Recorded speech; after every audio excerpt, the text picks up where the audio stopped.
Buen día a todos, bienvenidos a otra clase del CIA. El día de hoy estaremos hablando sobre el aparato genital masculino. A continuación podemos observar el temario a tratar en esta clase, comenzando con las generalidades del sistema genital masculino. Vamos a tener que el sistema genital masculino se encuentra integrado por los órganos genitales masculinos tanto internos como externos, que comprenden una gran glándula par, que es el testículo, que produce una secreción externa que viene siendo espermatozoides y una secreción interna que viene siendo la elaboración de hormonas.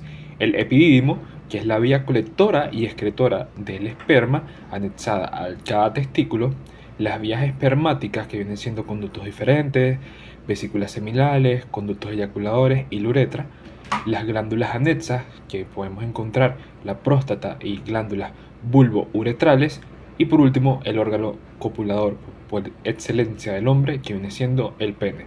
Este sistema es par hasta la uretra, que al igual que el pene es única y es una vía común del sistema urogenital. Ahora bien, comencemos a describir el testículo. El testículo en sí es un órgano ovoide aplanado transversalmente y de color más o menos blanco azulado. Es liso y se reconocen en él dos caras, una medial y otra lateral. Tiene dos bordes, uno posterior y otro anterior, y dos extremidades, una superior y una inferior. Además de esto, tiene una sensibilidad muy viva y característica. En sí, el testículo vamos a tener que son dos, constituyen los órganos productores de espermatozoides y son también glándulas de secreción interna. En sí, el testículo o los testículos se encuentran ubicados inferior al pene, en el escroto. El testículo izquierdo tiende a descender un poco más que el testículo del lado derecho. Los testículos se detienen a veces en el curso de su migración en la cavidad abdominal, ya sea bien en el conducto inguinal o en el anillo inguinal superficial. Esta ectopía del testículo puede ser bien unilateral o bilateral. La ectopía testicular es la localización básicamente del testículo fuera de su ruta normal de descenso. Una ectopía es básicamente una anomalía de la situación de un órgano o de una parte de este órgano. Cuando hablamos de la ectopía testicular, nos referimos básicamente a la posición anómala de un testículo causada por la falta del descenso de este, es decir, el testículo ha tomado un camino diferente y ha descendido por la cavidad abdominal hasta asentarse en el área prepubiana, el canal inguinal, en vez de donde se asienta normalmente, que es el escroto. La diferencia entre la ectopía testicular y lo que se conoce como criptorquidias o testículo oculto es que en la criptorquidia el testículo no ha descendido por completo, así que no se encuentra en su posición normal dentro del escroto tampoco, mientras que en la ectopía como tal hay una ruta de descenso alterna. Un testículo que no desciende, que es lo que se conoce como criptorquidia, es un testículo que no se traslada a la posición adecuada en el escroto antes del nacimiento. Ahora, conocido esto, vamos a tener que cada testículo tiene una forma ovoide, es aplanado transversalmente y su eje mayor es oblicuo de superior a inferior. El volumen de este generalmente varía en cada individuo, pero por término medio va a pesar unos 20 gramos y mide de unos 4 a 5 centímetros de longitud y 2,5 aproximadamente centímetros de espesor. La superficie del testículo es lisa, brillante y por todas partes está cubierta por la túnica vaginal. Su color es blanco, ligeramente azulado, su consistencia debido a la gran tensión de su envoltura es muy firme y se compara mucho con el globo ocular. Hablando en líneas generales sobre la constitución anatómica del testículo, vamos a observar que en un corte vertical a lo largo del eje mayor vamos a mostrar que este órgano se halla rodeado por una membrana fibrosa denominada la túnica albuginea. La túnica albuginea es resistente e inextensible y confiere al testículo su color blanco azulado, lo cual permite comparar esta túnica con la esclera del ojo. Esta túnica es una membrana fibrosa, gruesa, constituida por haces entrelazados de colágeno. En la parte posterior superior del testículo es particularmente densa y forma el mediastino testicular, también conocido como el cuerpo de Hickmore. Esta túnica albuginea se trata de un tabique vertical incompleto que encierra numerosos vasos y a una red de conductillos diferentes. La red testicular o red de Haller. La túnica albuginea rodea el testículo y envía tabiques conjuntivos que van desde el mediastino testicular hacia la superficie. Estos son los tabiques testiculares. Si podemos verlos bien en esta imagen, observemos que en el centro, donde se abren numerosos vasos, vamos a encontrar al mediastino testicular. Y vean bien cómo a partir de este se van tabicando los diferentes tabiques testiculares que se van extendiendo hasta la superficie del testículo en sí. Ahora, aparte de esto, estos tabiques testiculares van a limitar dentro de ellos a los lobulillos testiculares, y estos lobulillos están a su vez recorridos por los túbulos seminíferos. El espesor general de la túnica albuginea es de 1 milímetro aproximadamente, y este aumenta a lo largo del borde posterior del testículo. Ahora, del vértice y de las caras laterales del mediastino testicular van a partir los numerosos tabiques hasta la cara profunda de la túnica albuginea, y esto es lo que va a permitir que se divida al testículo en lo que ya hemos denominado como los lobulillos testiculares. En sí, estos lobulillos son de forma piramidal o cónica y se hallan en un número de 250 a 300 aproximadamente. Y como hemos dicho, están básicamente constituidos, dentro de ellos están recorridos por los túbulos seminíferos. Continuemos ahora rápidamente con el epidídimo. Este va a estar aplicado sobre el borde posterior del testículo, y de este vamos a escribir una cabeza que es redondeada, superomedial, un cuerpo alargado separado del testículo por dos surcos, uno lateral y uno medial, y una cola que se encuentra ubicada inferior y lateralmente. Es bastante libre frente a la extremidad inferior del testículo. El epidídimo, como hemos dicho, va a estar aplicado al borde posterior, y este va a ser al borde posterior del testículo, y este va a ser un tubo básicamente que va a trasladar los espermatozoides desde los testículos al conducto deferente. Es un tubo que los espermatozoides se van a ir almacenando y que los transporta fuera de la bolsa escrotal. El conducto deferente se encuentra entre el epidídimo en sí y la uretra, y lo que hace es conectarlo.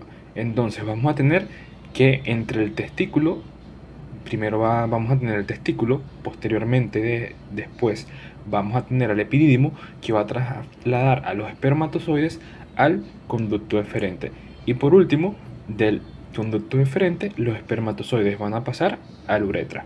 Por esto, a continuación, hablaremos como tal de el resto de las vías espermáticas. Bien, ahora vamos a comenzar hablando sobre las vías espermáticas como tal. Ya escribimos las primeras, que vienen siendo los túbulos seminíferos que se encuentran en el testículo. Después de esto vienen el epidídimo, y después del epidídimo vendría el conducto deferente. Ahora, el conducto deferente vamos a tener que este comienza en la cola del epidídimo y termina en el punto de unión de la vesícula seminal y el conducto eyaculador. Este punto de conjunción se encuentra en el fondo de la base de la próstata, el istmo y el lóbulo medio.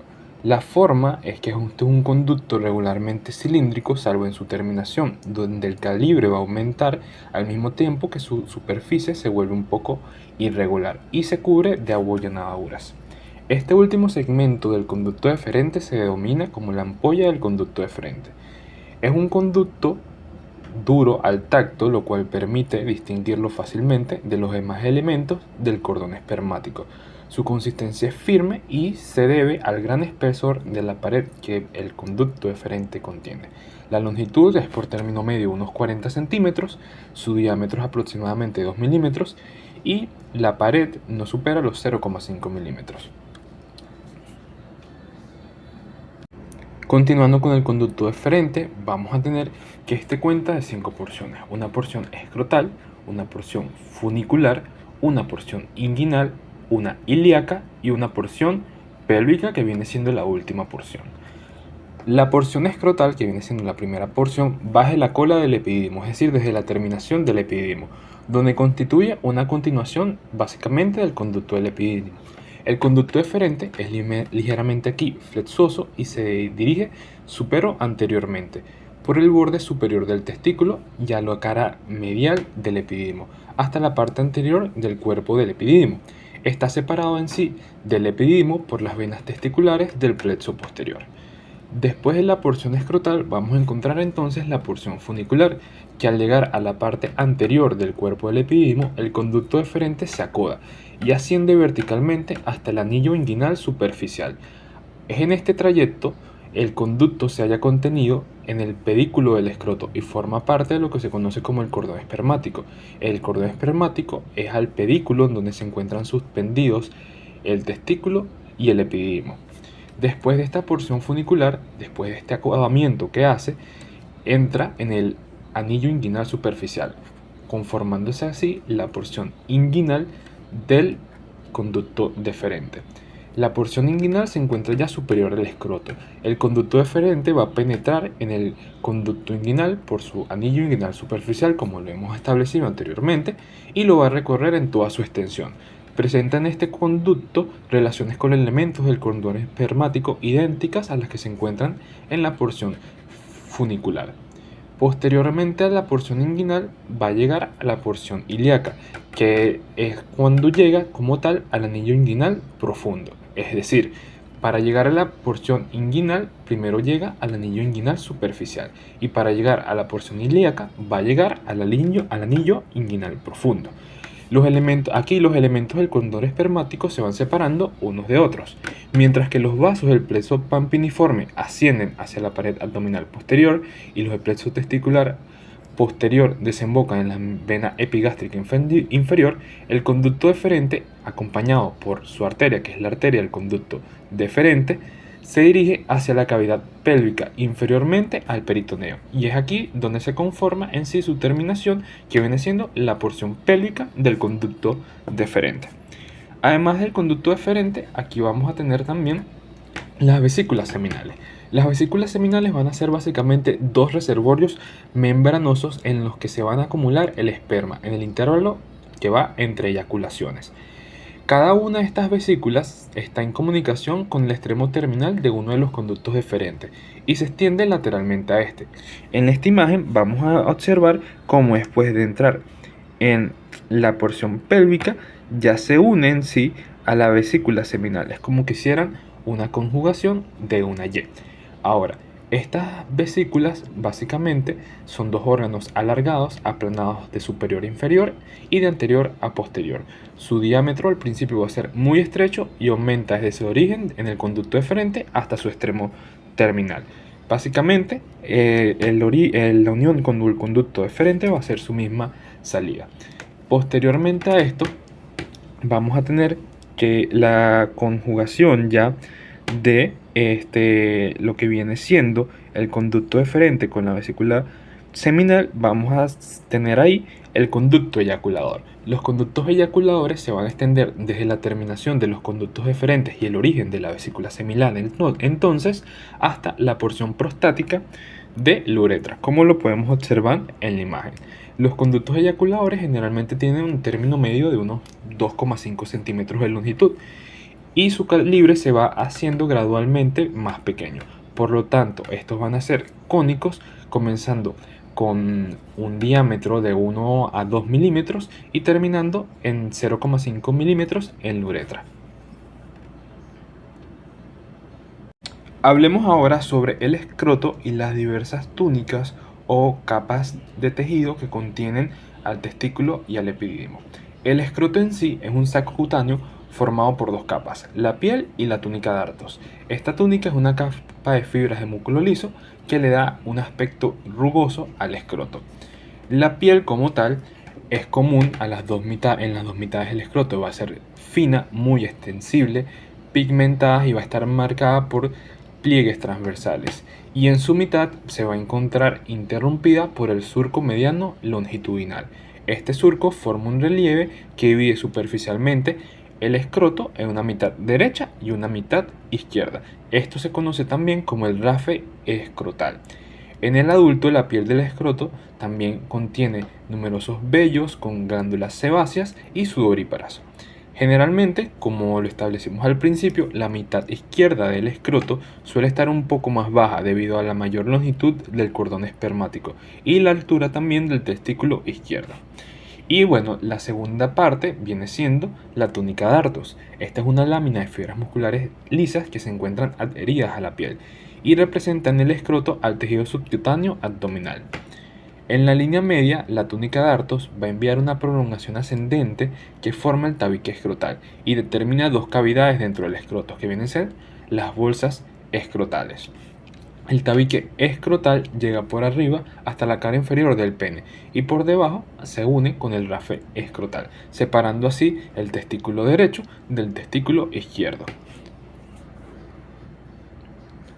Continuando ahora con las envolturas del testículo de epididimo, vamos a tener que van a ser 4. La primera es la fascia espermática externa. Esta se va a interponer entre la túnica Dartos y el cremaster a nivel del anillo superficial del conducto inguinal. Esta generalmente a este nivel se confunde también con la aponeurosis del músculo oblicuo externo del abdomen. Luego vamos a tener la fascia cremastérica y el músculo cremaster. Este plano está formado por el músculo cremaster, un músculo estriado compuesto por un fascículo lateral que se origina en el músculo oblicuo interno del abdomen y por un fascículo medial fijado a la espina del pubis. Las fibras del músculo cremaster están intercaladas con el tejido conjuntivo fibroso que corresponde a la fascia cremastérica, que completa básicamente esta capa de músculo. El músculo cremaster es arrastrado por el testículo durante su descenso al escroto y se extiende en abanico sobre la túnica siguiente, que es la fascia espermática interna. La fascia espermática interna prolonga hacia abajo la fascia transversalis del abdomen y rodea el cordón espermático y vaginal. Esta se adhiere a la parte posterior del testículo y del epidídimo y se hace más sólida con los planos procedentes. Queda aquí configurado el ligamento también conocido como el ligamento escrotal, que representa el vestigio del gubernaculum testis. Y por último vamos a tener una túnica vaginal, una membrana serosa, vestigio del conducto peritoneo vaginal. Es su capa, como toda membrana serosa, vamos a ver que esta va a tener una capa parietal y una capa visceral. Su capa parietal está separada de la fascia espermática interna por un plano celuloso y su capa visceral se adhiere a la túnica albuginea del testículo formando dos recesos epidídimo-testiculares. Las dos capas se unen arriba del epidídimo, por delante y por detrás del cordón espermático, así como a los lados del ligamento escrotal, donde van formando recesos.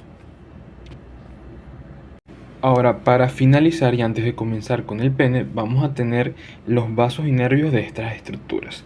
En sí, los vasos del escroto los van a conformar arterias cutáneas y arterias profundas. Las arterias cutáneas vamos a encontrar la pubende externa, la arteria femoral y las arterias perineales superficiales. Y entre las arterias profundas vamos a tener las ramas de las arterias cremastéricas. Eso por parte del escroto. Ahora, por parte del testículo y del epidídimo vamos a tener que estas son irrigadas por la arteria testicular, también conocida como la arteria espermática, es la arteria principal y es originada directamente de la aorta abdominal específicamente, tanto la derecha como la izquierda, por debajo de las arterias renales y por arriba de la arteria mesentérica inferior. Estas arterias están destinadas al arco arterial exorrenal, al uréter, al epidídimo y al testículo. Ahora, posteriormente vamos a tener a las arterias del conducto deferente o arterias deferenciales. Proceden de la porción permeable de la arteria umbilical, rama del tronco arterial de la arteria ilíaca interna. La rama deferencial llega al conducto deferente cerca de su terminación, básicamente cerca de su punto de unión con la vesícula seminal. Ahí da una rama recurrente que sigue al conducto deferente hasta el testículo, donde se anastomosa con la arteria epididimaria. Sus ramas terminales van a irrigar tanto el epidídimo y a la porción inferior del testículo. También vamos a tener la arteria cremastérica, también conocida como la arteria funicular, es rama de la arteria epigástrica inferior y lo que va a hacer es irrigar a las envolturas del cordón y de las bolsas escrotales, es decir, fascia cremastérica, por ejemplo. Alcanza la cola del epidídimo y contribuye a la vascularización también del testículo, formando una anastomosis con la arteria del conducto deferente y la arteria testicular. Esta anastomosis aquí entre la arteria cremastérica, la arteria del conducto deferente y la arteria testicular se conoce como la anastomosis de 3 vías de Yardridge. Ahora, por parte de las venas, vamos a tener venas testiculares o venas espermáticas que tienen valor funcional en la secreción endocrina del testículo.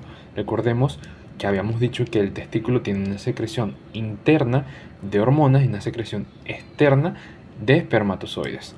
Estas venas forman el cordón espermático, un plexo venoso conocido como el plexo venoso pampiniforme.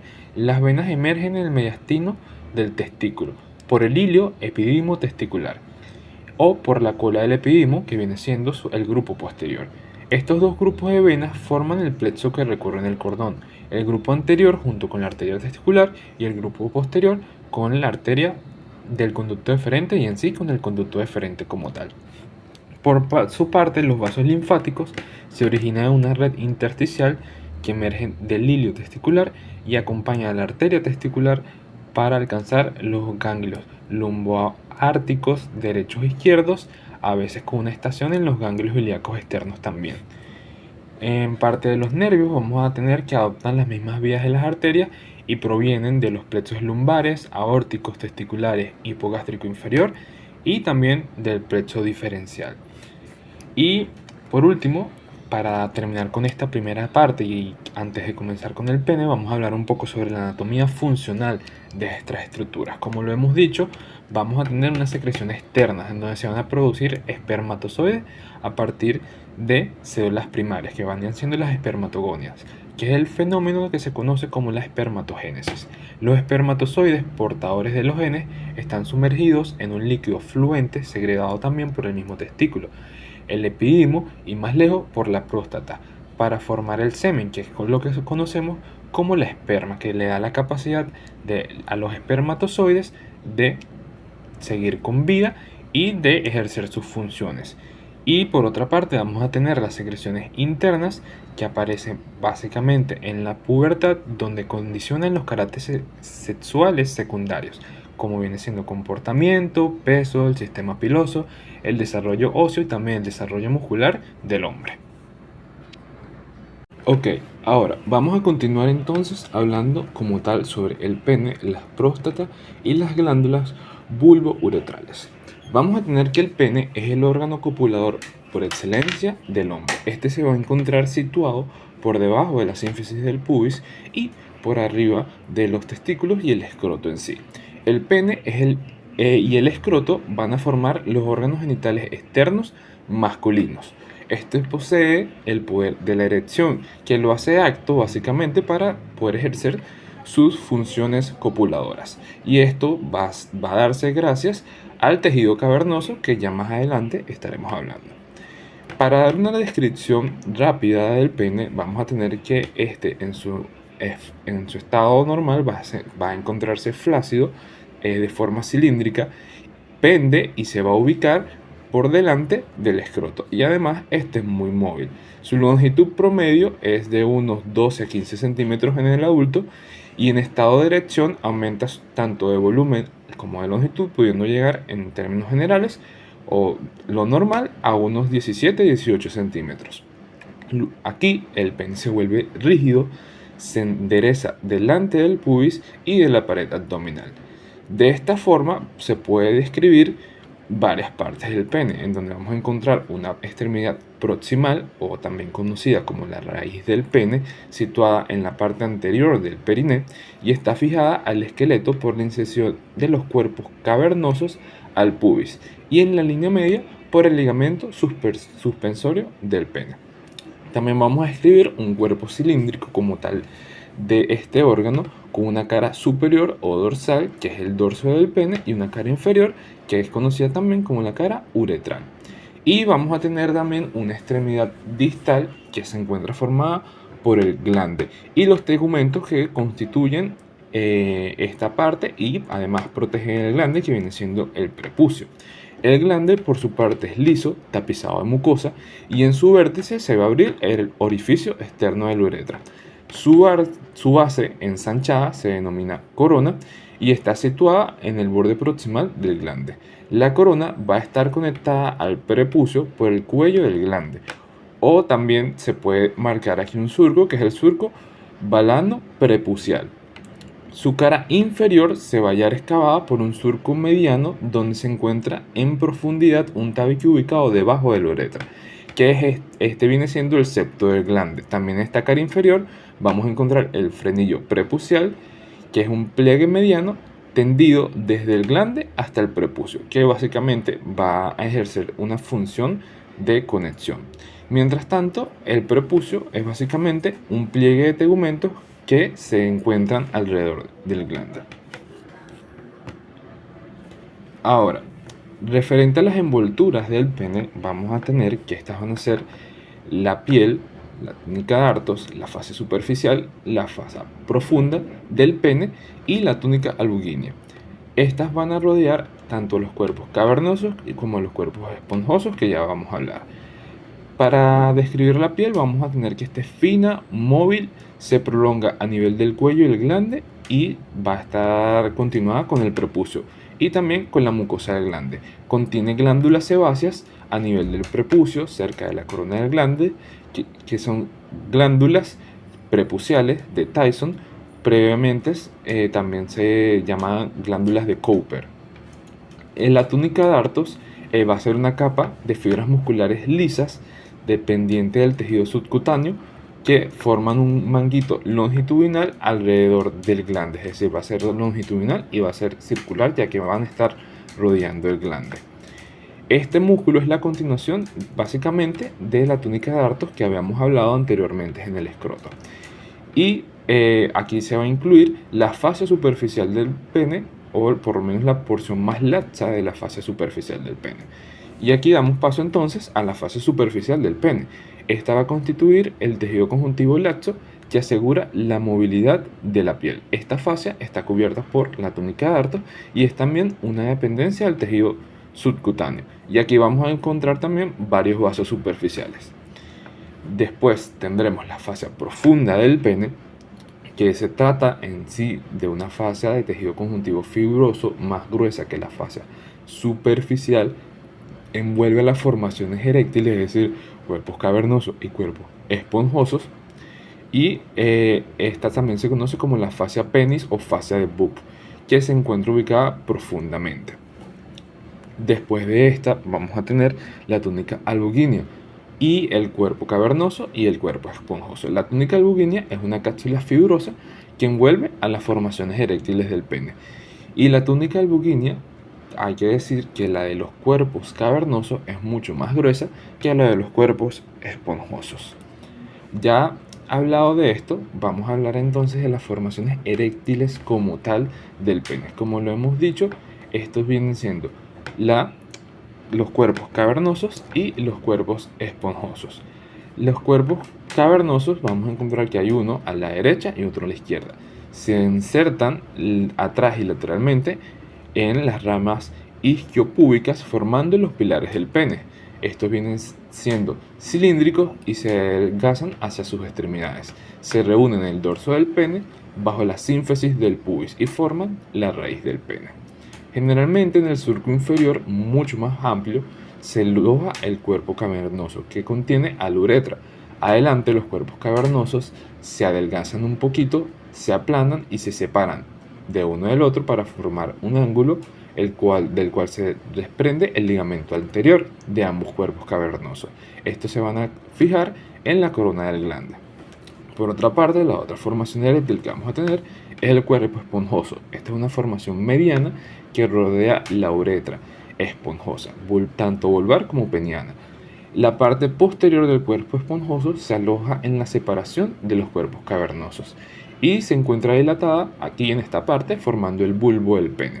En su parte media, en el cuerpo del pene, el cuerpo esponjoso ocupa el canal subcavernoso y se sitúa medianamente debajo del tabique del pene. En su extremidad anterior se encuentra abultada en forma de bellota y es lo que aquí podemos reconocer como el glande. Básicamente la constitución intrínseca de los cuerpos estériles se van a encontrar envueltos, como ya lo habíamos visto, por una cápsula fibrosa que es la túnica albugínea. Es más delgada para el cuerpo esponjoso que para el cuerpo cavernoso, donde ésta se hace mucho más gruesa. Envía hacia la profundidad, además, trabéculas que circunscriben cavidades que comunican entre sí y contienen sangre. Esto es importante ya que el aumento de la circulación sanguínea y su acumulación es lo que distiende los cuerpos eréctiles y permite la erección del pene. Ahora, los vasos y nervios que vamos a encontrar que irrigan y ofrecen el drenaje venoso a estas estructuras van a ser las arterias de las túnicas que provienen de las pudendas externas, ramas como tal de la femoral y de la arteria perineal, ramas en sí de la pudenda interna, y las arterias de los cuerpos eréctiles que provienen directamente de las arterias pudendas internas, ramas de la arteria ilíaca interna, y también por arterias del bulbo del pene o bulbo uretrales y la arteria, principalmente la arteria dorsal del pene. Así forman una importante red de la cual las arterias profundas del pene, es decir, las arterias cavernosas, son las mucho más desarrolladas.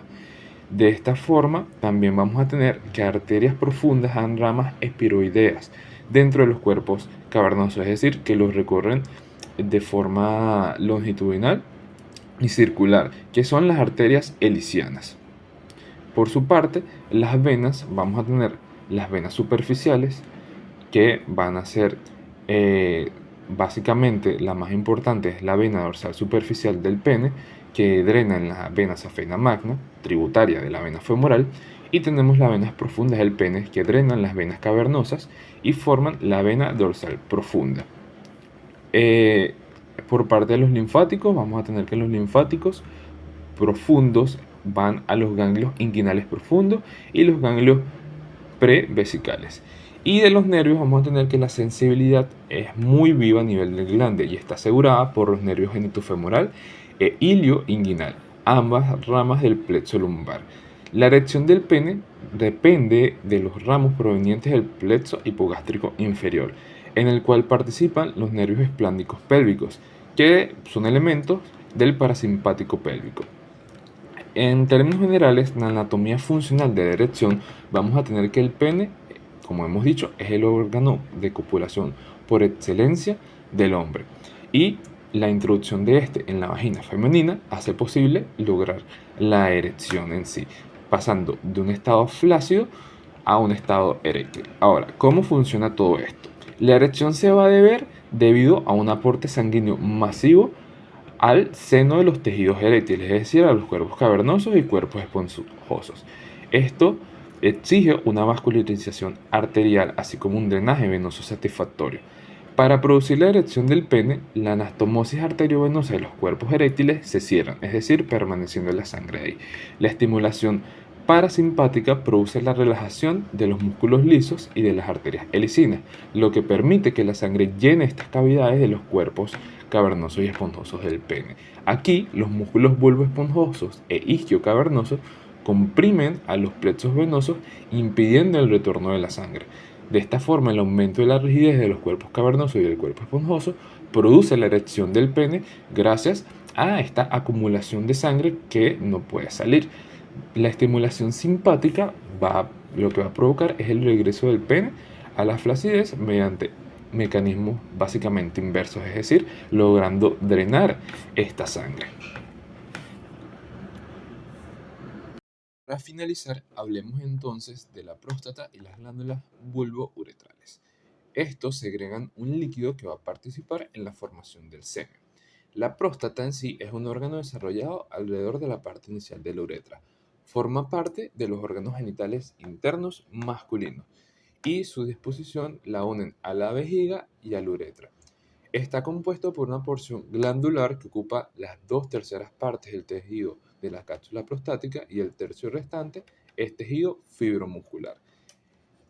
En sus generalidades vamos a tener que la próstata está situada debajo de la vejiga urinaria, detrás de la sínfisis del pubis, delante del recto y arriba de la membrana perineal y el espacio perineal profundo, es decir, el diafragma urogenital. La próstata generalmente va a tener una forma de nuez. Este mide alrededor de 3,5 centímetros en su base y 2,5 centímetros en su dimensión vertical y anteroposterior, y su peso normal es de unos 18 gramos. De la próstata vamos a escribir una cara anterior corta, casi vertical. Aquí vamos a encontrar el istmo de la próstata. En su cara posterior es triangular, más larga, ancha arriba y se va a estrechar progresivamente hacia abajo.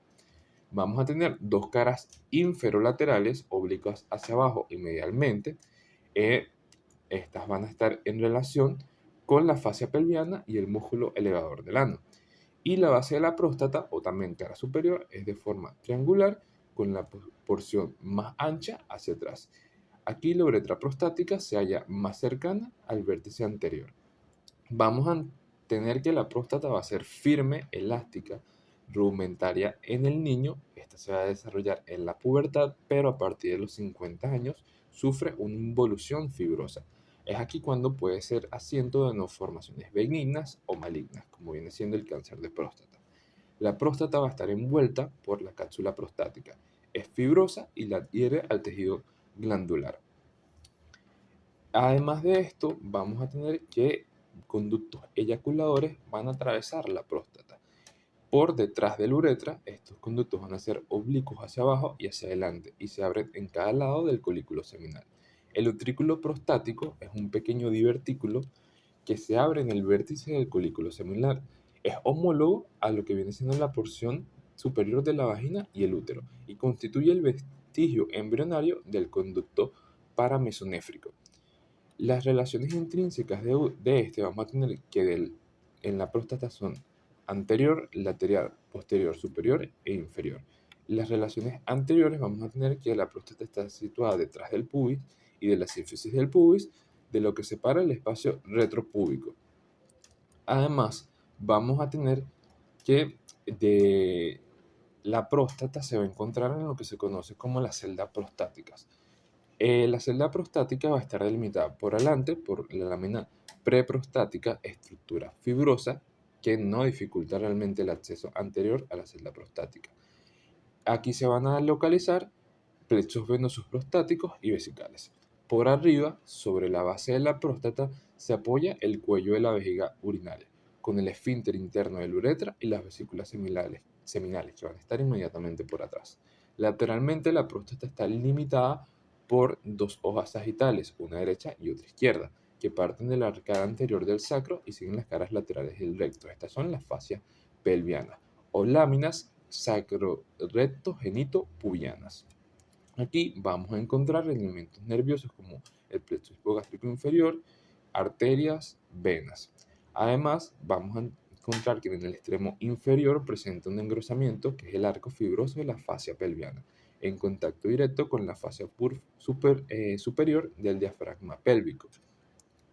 Atrás, en los límites de la celda prostática, va a estar cerrada por el tabique rectovesical, que se eleva desde la membrana perineal separando a la próstata del recto. Por arriba, al nivel de la base de la próstata, se desdobla para envainar a las vesículas seminales y los conductos deferentes, terminando en su extremo superior en el fondo de saco rectovesical. Y por último, abajo, la celda está limitada por el espacio perineal profundo, que cierra al hiato urogenital, formado entre los músculos elevadores del ano. En este espacio, tres formaciones se suceden de delante hacia atrás, que son el ligamento arqueado del pubis, el ligamento transverso del periné y el músculo transverso profundo del periné. Ahora, las glándulas bulbouretrales o glándulas bulbouretrales de Cooper son dos, una derecha y otra izquierda. Se encuentran ubicadas en el espesor del espacio perineal profundo, por arriba del bulbo del pene y a ambos lados del músculo esfínter externo de la uretra. Cada una de ellas tiene un volumen de también una cereza o una nuez, aunque son mucho más pequeñas que la próstata en sí, y tiene un conducto excretor dirigido hacia abajo, hacia adelante y medialmente, que va a perforar la membrana perineal. Los dos conductos desembocan cerca del uno del otro en lo que se conoce como la uretra esponjosa.